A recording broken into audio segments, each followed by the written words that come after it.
If your parents passed away relatively young, it's only natural to wonder whether you'll follow the same path. You might also wonder if that should change how you approach retirement planning and when to draw your Social Security benefits. In today's episode, we're going to answer a listener's question on this exact topic. It's easy to get lost on the way to retirement. Things like taxes, improper planning, and excessive market risk can all lead you astray from your goal of a successful and happy retirement. That's where Liz Whittaberry comes in.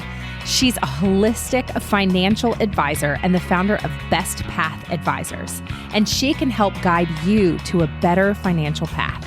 This is Retire on Your Best Path with Liz Whittaberry. Welcome into another edition of Retire on Your Best Path with Liz Whittaberry and myself to talk investing, finance, and retirement. Liz, of course, the founder and financial advisor at Best Path Advisors. And yeah, this week we're going to talk about this question we got, Liz, which, certainly, longevity is an interesting question we all have to kind of think about and answer. And you and I were just chatting about health situations in our own families. And I'm one of those folks that don't think I'll live to 90 either, right? So I can certainly relate to this question. But how are you this week, by the way? I am doing well. And I'm looking forward to talking about this because I think it's a very important question. It's a common question. How should I think about this when it comes to my planning? Yeah, for sure. Well, let's dive into the question then. So this person sent one in and it says, my father passed away in his late 60s and my mother died in her early 70s. So I'm not planning to have a lot of longevity myself. Does that mean I should start Social Security as early as possible? And again, I can relate to this. All the men in my family pass away in their early 60s. So it's a question I've pondered myself. So how do we attack this, Liz? I've talked to many other people as well. So like I said, it's a common question. How should I think about this in my life, looking back at family, that haven't lived as long? I mean, it's a piece of it, right? But it's not the only piece, certainly. It's not. But a lot of times I think we expect that what we have seen happen in the past is going to happen again, whether that's in our own life, that's in the stock markets, it's the weather. If it rained yesterday, we think about a raincoat today. But if it hasn't rained in 3 weeks, we don't think about it at all. Right.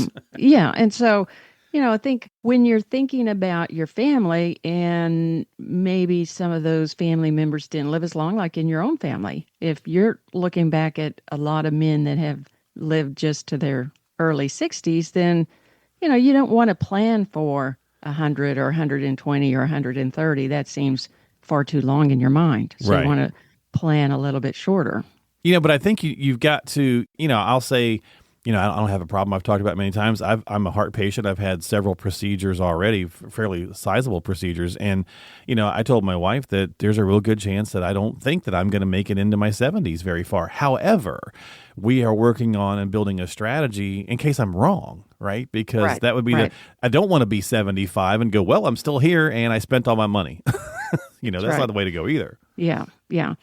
Studies say that our family history accounts for about 25% of our longevity. Okay. All right. So that other 75% are all the other factors that can impact longevity, the lifestyle, the environment, all of those other things that come into it. And so it's important to think about that. Think about how you're living compared to the men in your family. Sure. Yeah. Before, think about the medical advances now versus what they had available. Oh, that's a great point. Yeah. Yeah. A lot of things that could have changed or could be different. So that 25% is not nothing, but it's not everything. Yeah. And to that point, right, my dad had open heart surgery in the 80s. He was in the hospital for 3 weeks, right? You're talking about medical advances, right? I had it, about a decade ago. I was in the hospital for 3 days. I know. Medical advances certainly are the thing. And so, for those who don't know, how does filing affect those lifetime benefits, right? So you're kind of going through, you're thinking about some of the longevity pieces, but let's talk about some of the trade-offs, I suppose. Right. And it's important to think about because I personally think that we are going to see some significant improvement in longevity in our lifetime.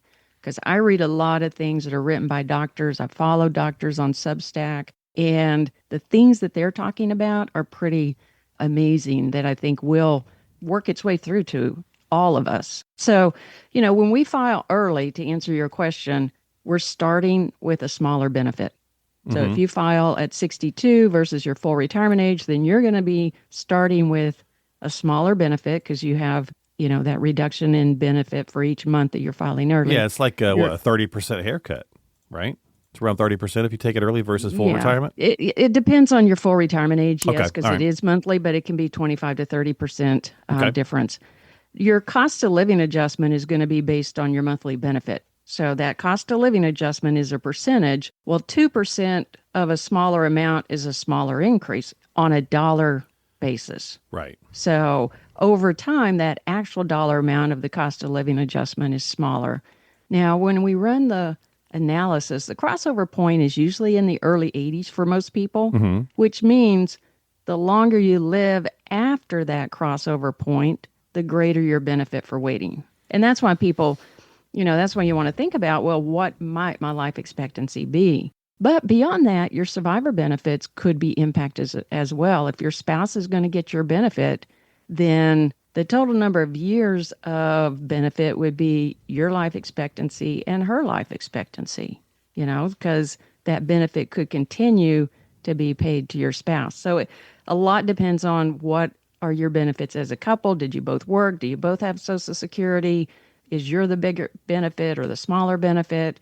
So you've got to think through the couple's benefits as well as just your own benefits to know if you're making a good decision overall. Yeah. Yeah. And because you'd certainly have to think about those spousal strategies, right? I mean, things changed Right. in the last few years, but if you are the person with longevity issues, but you also are the higher earner, it may be worth looking again at that strategy to say, look, let's leave it on, as long as we can, so that they get the benefit when you do pass, right? Right. So I mean, it's a lot of different little trade-offs. What kind of analysis do we run through, or can we run through, Liz, to kind of work on some of these things? Obviously, you mentioned the break-even point. Yeah, and that is a good number to know, but I really like to look at two things. I'll run a Social Security analysis, which is a standalone report that gives what are your total benefits at different ages and different filing combinations so that you can look at those numbers if me and my spouse are filing early versus at full retirement age versus at age 70, and the combination of I file early, she files late, I file late, she files early, all of those different combinations. What's your total lifetime benefits under those scenarios with different longevity ages? Because you can look at the longevity you might expect, look at living longer than that. Mm-hmm. The second thing I like to do is run a retirement plan analysis and take those numbers and actually put them back into the overall report. How does this decision impact everything else? Your cash flow, your investments, how much you're needing to draw from investments, the taxes you're paying from year to year, what your wealth looks like over time, how that grows, the legacy that you're going to be able to leave. So looking at that decision in light of your overall plan and not just as a standalone decision.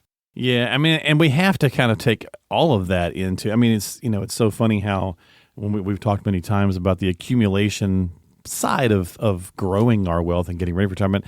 It's much easier. And when we're in the middle of it, it feels daunting, right? But it's much easier than the preservation and distribution side of things, retirement, right? And there's all those little factors that go into it. And this is obviously a big one because you could be talking about, depending on what your Social Security amount might be, you could be talking about hundreds of thousands of dollars at stake. Right. And it can make a big difference, not just to you, but to your spouse. Yeah. The way that you file. One of the things that people need to think about when they're considering filing early is whether they're going to still be working or not. Sure. Because there is an earnings limit. And if you go over that earnings limit, then you're going to have Social Security benefits taken back. So it really doesn't do you a lot of good to file early and then continue to work at the same time. You get deemed for that. And while you get the money back later, they give it back to you over your life expectancy. So they give it back to you over a very long period of time. So you want to be mindful of that. I did actually do a YouTube video on that recently within the last few weeks, talking about the Social Security earnings limit. So that's on the YouTube channel if anyone is wondering how that works and how that could impact them. Yeah, I mean, certainly that's got to be part of the strategy, right? What is retirement? Are you retiring early? If so, and you're taking Social Security early because the math, works out, all those pieces, then, just think about getting bored and wanting and maybe going back and doing something and having those earnings limitations, which could be fine, right? Again, it's all about the strategy. It's all about what does the math say, right? Get the math together, get the black and white together, Liz, and then you can start to kind of factor in those emotional components, because we know we're going to do the emotional thing anyway, which is fine. But have that data so that you're making a sound emotional decision, not just a off the cuff kind of thing. Right. Is that fair? Absolutely. It is very fair. It is very fair. And I think as we think about our life expectancy, if we can begin to make sure that we're doing the things, that 75%, improving that 75% as much as possible. Yeah. Eating for sure. healthy, getting good sleep, reducing the stress in our life, getting out in the sun and eliminating anything that is a drag on our health, then you can increase your life expectancy no matter what genes you were born with. Yeah, for sure. And as somebody who was born with some not great ones, it's important to do those things. Turn off the social media, turn off the phones, disconnect once in a while, right? Do those different things. All that stuff is really important. Look, it's not just about when our parents pass away, but it's our whole financial picture. And of course, obviously that smart Social Security strategy goes a long way to, setting things up for how your retirement may look, and again for your loved one as well. That's the piece sometimes where I think we don't necessarily mean to forget, but some folks, myself included, you get so focused on thinking about your situation that you forget, well, this also has a domino effect into your spouse. Right. So yeah, and that from a financial planning standpoint, you want to be thinking through the total picture, and you want to optimize not just for the numbers. Like you just said, it's not just about the numbers. You want to optimize for the life that you want to live. So you do have to have that plan. What if I live longer? Mm-hmm. Because you just might. You might. But you also want to make sure that when you're thinking it through, that you're looking at how to make sure you get to make the memories that you want to make and do it today. Because you might not get the time to do that 5 years from now, 10 years from now, 15 years from now, whatever that time frame may be. So you want to make sure that in your plan, you're allowing for that, because whether you live a short time, a long time, you want to be able to not have any regrets. And you want to make sure that you've created those memories with your family. Yep. And that is very, very important. Well, and it helps you retire on your best path, right? So it does. Get yourself onto the calendar. If you got some questions, need some help, folks, reach out to Liz as always, bestpathadvisors.com, bestpathadvisors.com. If you want to check out that YouTube video she was talking about, just go to the website, click on the good stuff there. You can subscribe and check out her YouTube channel. And of course, obviously, subscribe to the audio podcast as well. But she's got a lot of great videos on YouTube. So go check that stuff out. And if you need some help, again, reach out to her at bestpathadvisors.com. And we'll see you next time here on the program. Thanks, Liz. We'll see you next week or in 2 weeks. Thank you.